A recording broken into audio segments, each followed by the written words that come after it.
নিজেদের সন্তানকে হারিয়েছেন, এরকম একটা অবস্থায় মাথার ঠিক না থাকাটাই স্বাভাবিক। সেই জন্য ওনারা অনেক ক্ষেত্রে অনেক ভুল সিদ্ধান্ত নিয়ে থাকতে পারেন। সেই জন্য আমরা হয়তো আহ, ওনাদেরকে একটুখানি সহমর্মিতার চোখেই দেখে এসেছি, কিন্তু আজকের দিনে দাঁড়িয়ে ওনারা যেটা করলেন এটাকে আর ভুল বলা যাবে না। এটা ওনারা আহ, অন্যায় করলেন। নিজের মেয়ের জন্য বিচার চাইতে ওনারা বিজেপিতে যোগ দিয়েছেন বললেন। তাহলে শুধু কি তাহলে অভয়ার মৃত্যুটাই বা অভয়ার এই অপমানটাই অপমান? কাঠুয়া বা হাতরাস বা উন্নাওয়ে যে বোনেরা আহ, নৃশংসভাবে খুন হয়েছেন, তাদের উপর অত্যাচার হয়েছে, তাদের অপমান, তাদের সম্মানটা কোনো সম্মান নয়, তাদের মৃত্যুটা দুঃখজনক নয়? ওনারা এমন একটা জায়গায় গেলেন, কিছু ভুল, যে ভুলকে ক্ষমা করা যায় না, কিছু ভুলকে অন্যায়, অপরাধ, পাপ বলতে হয়, ওনারা সেই জিনিসটা করলেন। ওনারা হয়তো বুদ্ধিভ্রষ্ট হয়েছেন, কিন্তু তবুও বলবো যে এইটা খুব খারাপ কাজ করেছেন। আর বিজেপিকে বলতে হবে যে বিজেপি তো বরাবরই সুযোগ সন্ধানী দল। তারা এই মানুষের অনুভূতিকে, মানুষের দুর্বলতাকে কাজে লাগিয়ে ভোটে জেতার চেষ্টা করছে। এখন প্রশ্ন আসছে যে বিচারের দাবিতে ওনারা কোনো একটি রাজনৈতিক দলে যোগদান করেছেন, ভোটে দাঁড়িয়েছেন। বিচারের দাবিতে অনেকেই ভোটে দাঁড়াতে পারেন, এটা ভারতবর্ষ, এখানে সাংবিধানিক অধিকার, গণতান্ত্রিক অধিকার সকলের রয়েছে। কিন্তু আহ, আমাদের কাছে একটা প্রশ্ন, যে বিচারের দাবিটা কার কাছে ওনারা করছেন? বিচার তো সুপ্রিম কোর্ট সুমোটো মামলা করেছিল।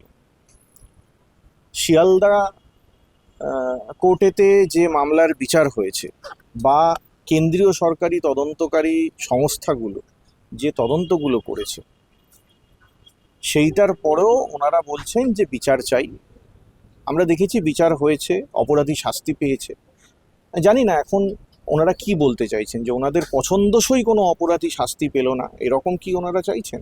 সেই বিচারের দাবিতেই ওনারা বিজেপিতে জয়েন করেছেন। যদি বিজেপিতে ওই কারণেই জয়েন করে থাকেন, তাহলে বিজেপির হাতেই তো কেন্দ্রীয় সরকার রয়েছে, সেই কেন্দ্রীয় সরকারের অধীনস্থ সংস্থাই তো তদন্ত করেছে। তো তারপরেও ওনারা আবার নতুন করে কি বিচারের আশা করছেন আমি জানি না। আহ, দেখা যাক।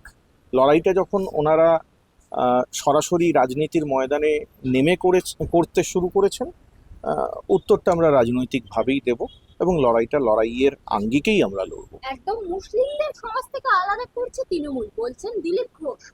কি বলবেন? মুসলিমদের সমাজ থেকে কেন, মুসলিমদেরকে দেশ থেকেই আলাদা করে দেওয়ার কথা দিলীপ ঘোষ বলেছিলেন। ভুলে যাচ্ছেন কেন? 2021 সালের নির্বাচনের সময়, পশ্চিমবঙ্গের বিধানসভা নির্বাচনের সময় দিলীপ ঘোষ ছিলেন পশ্চিমবঙ্গের বিজেপির রাজ্য সভাপতি।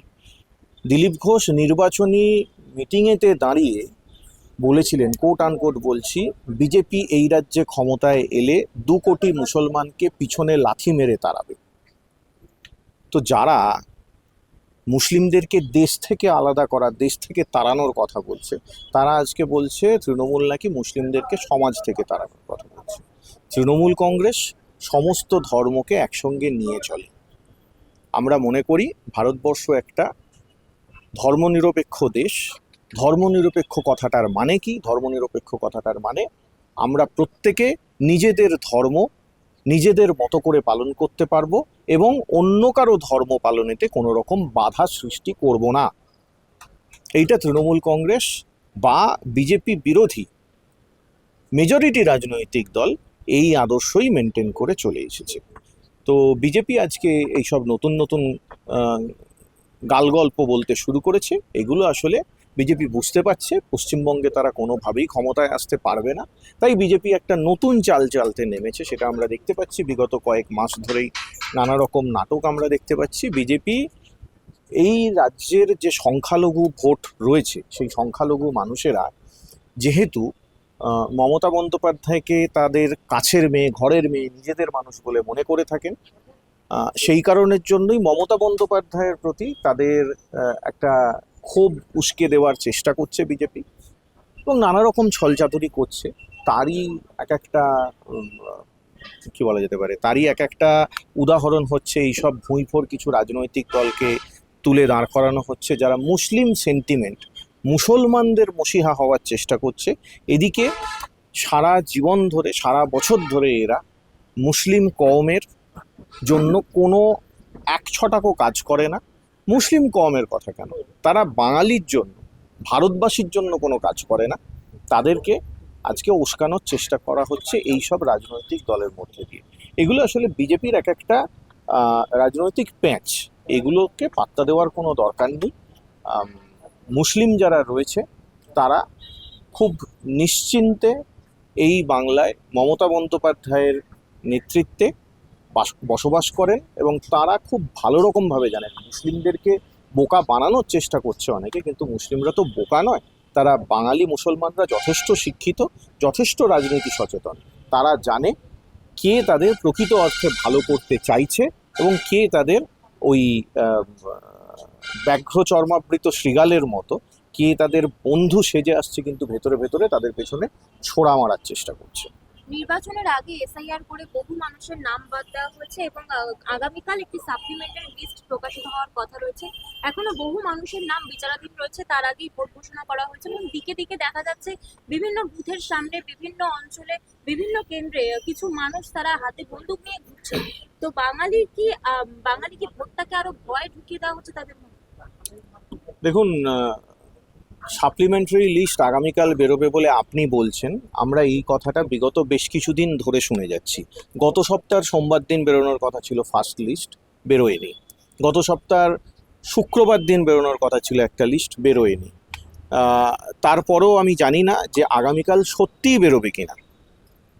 আমরা জানি শুধু এইটুকুই যে আমার রাজ্যের 1,23,00,000 মানুষের ভোটাধিকার, নাগরিকত্ব, অস্তিত্ব, জীবন সবকিছু ঝুলে রয়েছে ওই নির্বাচন কমিশন তথা নির্বাচন কমিশনার জ্ঞানেশ কুমারের এই কি বলা যেতে পারে, এই রকম একটা হঠকারী কাজের জন্য। হঠকারী নয়, নৃশংস কাজের জন্য। আমরা জানি না এই যে সাপ্লিমেন্টারি লিস্ট যেটা বেরোবে সেটা কতজনের লিস্ট বেরোবে, এবং সেই কতজন, যে যতজনের লিস্ট বেরোবে তার মধ্যে কতজনের নাম তারা বাদ দেবে, এবং যাদের নামটা বাদ পড়বে তার মধ্যে যারা জেনুইন ভোটার রয়েছে তারা ওই সকল ট্রাইব্যুনাল যে রয়েছে সেই ট্রাইব্যুনালেতে অ্যাপ্লাই করলে কতদিনের মধ্যে তাদের বিচার হবে আমরা কিছুই জানি না। পুরো গণতান্ত্রিক ব্যবস্থাটাকেই বিজেপি হাইজ্যাক করার একটা চেষ্টা করছে। আমরা সিপিএমের সময় দেখেছিলাম সায়েন্টিফিক রিগিং। সিপিএম কি করতো, সিপিএম ইলেকশনের দিন নানা রকমভাবে ছলচাতুরি করে ভোটে জেতার চেষ্টা করতো। বিজেপি আর তত দূরও অপেক্ষা করেনি, ইলেকশনের দিনের জন্য অপেক্ষা করেনি। বিজেপি ইলেকশনের ওই ভোটার তালিকা থেকেই শুরু করে দিয়েছে রিগিং করা। এসআইআরটা আর স্পেশাল ইন্টেন্সিভ রিভিশন নেই, এসআইআর এখন স্পেশাল ইন্টেন্সিভ রিগিং হয়ে গেছে। বিজেপি একেবারে শুরুতেই বেছে বেছে বিজেপি বিরোধী ভোটারদের নামগুলো বাদ দিয়েছে।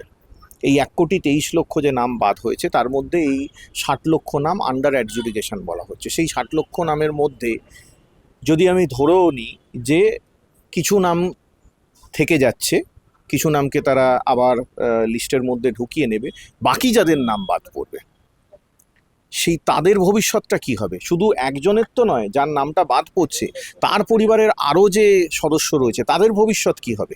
এই পুরো ব্যাপারটাই একটা ধোঁয়াশার মধ্যে রয়েছে। এবং আপনি যেটা বলছেন, হ্যাঁ ঠিকই তো, এটা নির্বাচন হচ্ছে নাকি এখানে সেনা আইন জারি হয়েছে, আফস্পা জারি হয়েছে আমরা জানি না। কারণ আমরা দেখতে পাচ্ছি যে রাজ্যে 2.5 লক্ষ আধা সেনার কুচকাওয়াজের আওয়াজ শুনতে পাচ্ছি আমরা। দেখি গান পয়েন্টে ইলেকশন হচ্ছে। আমরা এটাও দেখেছি 2021-এর নির্বাচনেতে এই আধা সেনা নামিয়েই ইলেকশন হয়েছিল।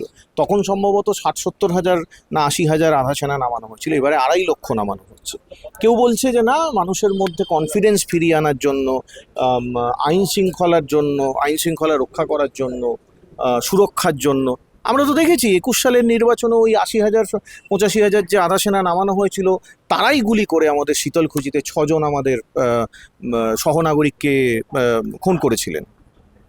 তা আজকে আমি কিভাবে এই যে 2.5 লক্ষ আধা সেনা আমাদের রাজ্যের বিভিন্ন জায়গায় জায়গায় বন্দুক উঁচিয়ে ঘুরে বেড়াচ্ছে, তাদেরকে আমি ওয়েলকাম করব? আমাদের স্বাভাবিকভাবেই আমাদের অভিজ্ঞতা তো খুব একটা ভালো নয়। আসল ব্যাপারটা হচ্ছে বিজেপি যেহেতু উত্তর ভারত থেকে আসা একটা রাজনৈতিক দল, ওরা ওই গোবলয়ের রাজনীতিটাই এখানে বাংলায় চালু করার চেষ্টা করছে।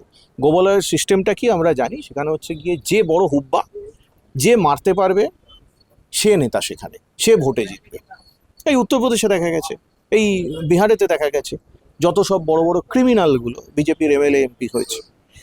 তো বিজেপি এখানে তো সেই রকম বলার মতো কোনো নেতা নেই, ওই দু একটা মাথা মোটা অপগণ্ডকে ওরা নেতার স্থানে বসিয়েছে, কিন্তু তাদের যা ক্যাপাসিটি, তারা নিজেদের পাড়ায় একটা কাউন্সিলর ইলেকশনও জিততে পারবে না। তো সেই কারণের জন্য ওদের তো সেই মাসেল পাওয়ারটা নেই। ওরা বাইরে থেকে এই সেনাবাহিনীর ঘাড়ে বন্দুক রেখে এই ভোটটা জেতার চেষ্টা করছে।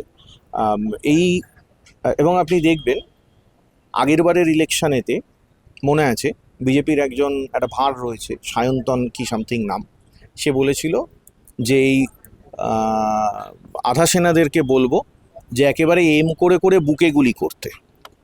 তার মানেটা কি, যে আধা সেনা ভারতবর্ষের সেনাবাহিনীর একটা পার্ট, তারা বিজেপির কথায় চলবে?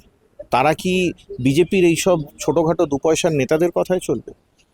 এই ব্যাপারগুলো বিজেপি একেবারে গণতন্ত্রটাকে গণধর্ষণ করার চেষ্টা করছে। বলতে খারাপ লাগছে ঠিকই, এরা তো স্বৈরাচারী দল, একটা বর্বরদের দল। তো সেই দল বর্বরতা করছে।